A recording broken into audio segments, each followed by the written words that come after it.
Hello student, I am दिशा सोनकरा और हम बात कर रहे थे डाइजेस्टिव सिस्टम की। डाइजेस्टिव सिस्टम को आज हम कंटिन्यू करेंगे किसके साथ? तो फेरिंग्स के साथ। मीन्स जो फेरिंग्स है उसका किस टाइप से रोल है इस सिस्टम में। तो स्टार्टिंग करते हैं हम। जो फेरिंग्स है ये किससे मिलकर बना होता है? तो इस 3 पार्ट से मिलकर बना होता है। Nasopharynx, oropharynx and laryngopharynx. ठीक है, ये 3 पार्ट से मिलकर बना हुआ होता है हमारा फेरिंग्स। जो फेरिंग्स वाला पार्ट है वो किसके बीच में है? तो जो इजोफेगस है और जो हमारा माउथ पार्ट है, ठीक है, उसके दोनों के बीच में आता है हमारा फेरिंग्स पार्ट। और जो फेरिंग्स के बाद अगर हम एयर वे की बात करें तो उधर लेरिंग्स में चला जाता है वो। और अगर हम फूड वे की बात करें तो फेरिंग्स इजोफेगस की ओर मुड़ जाता है। ठीक है, तो नेजोफेरिंग्स, ओरोफेरिंग्स एंड लेरिंगोफेरिंग्स, ये तीनों पार्ट्स मिलके हम क्या बोल रहे हैं? फेरिंग्स बोल रहे हैं। ठीक है, then nasopharynx is important in respiration. जो नेजोफेरिंग्स है इसका इम्पोर्टेंट रोल किसमें है? तो रेस्पिरेशन में। और जो ओरोफेरिंग्स और जो लेरिंगोफेरिंग्स है ये बहुत किसमें है? तो common to both respiratory and digestive system. ठीक है, जो हमारा रेस्पिरेटरी ट्रैक्ट है या फिर हमारा डाइजेस्टिव ट्रैक्ट है, इन दोनों में कॉमन रोल प्ले करते हैं oropharynx and laryngopharynx. Then wall of pharynx consist of 3 layer. अब जो फेरिंग्स की जो लेयर है वो भी किससे मिलकर बनी होती है? तो 3 लेयर से मिलकर बनी होती है। कौन सी? तो फर्स्ट जो लेयर है वो क्या है? तो superficial mucosa is stratified squamous epithelium. ठीक है, ये किससे मिलकर बनी होती है? स्ट्रेटिफाइड स्क्वेमस एपिथेलियम से। और ये क्या करती है? तो ये प्रोवाइड करती है थिक स्टडी लाइनिंग। ठीक है, किसकी? तो हमारे फेरिंग्स की। देन मिडिल लेयर क्या करती है? तो ये फर्स्टली तो किससे मिलकर बनी होती है? कनेक्टिव टिश्यू से। और इसमें क्या रहता है? तो जो ब्लड वेसल्स होती है, हमारी लंप वेसल्स होती है या फिर हमारी नर्व्स होती है, वो सब हमारी मिडिल लेयर में होती है। ठीक है, देन लास्ट वन क्या? तो जो डीपेस्ट लेयर है वो कैसी होती है? इनवॉलेंट्री होती है। मीन्स इसमें हमारा कोई भी इन्वॉल्वमेंट नहीं होता है।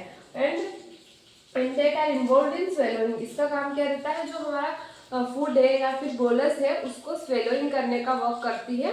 कौन सी लेयर? तो जो डीपेस्ट लेयर है और जिसका कैसा है? तो ये इनवॉलेंट्री मसल्स है, इसमें हमारा कोई इन्वॉल्वमेंट नहीं है।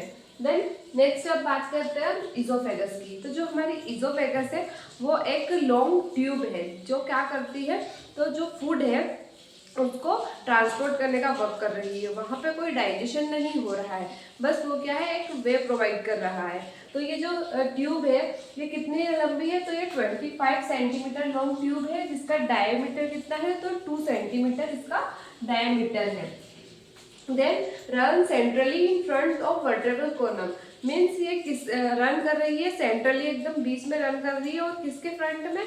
तो जो हमारी वर्टेब्रल कॉलम है, ठीक है, वर्टेब्रल कॉलम के जस्ट कहाँ पे? ये फ्रंट में है। और बिहाइंड किसके है? तो हमारा जो ट्रेकिया है और हार्ट है हमारा, उसके जस्ट पीछे की साइड है। ठीक है, then continue with pharynx above and joins the stomach just below the diaphragm। Means फिर जो ये फेरिंग्स से कंटिन्यू होती है, फेरिंग्स से कंटिन्यू होके फिर कहाँ जाती है हमारी ओजोफेगस? तो जो हमारा स्टमक है उससे जाके ज्वाइन हो जाती है।